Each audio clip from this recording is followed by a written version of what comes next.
மகன் தூய ஆவியின் பெயராலே ஆமென்.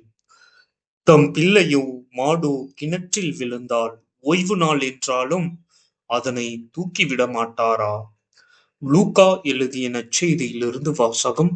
அதிகாரம் 14, இறை வசனங்கள் 1 முதல் 6 முடிய. அக்காலத்தில் ஓய்வு நாள் ஒன்றில் இயேசு பரிசேயர் தலைவர் அவருடைய வீட்டிற்கு உணவருந்தச் சென்றார். அங்கிருந்தோர் அவரை கூர்ந்து கவனித்தனர். அங்கே நீர்க்கோவை நோயுள்ள ஒருவர் அவர் முன் இருந்தார்.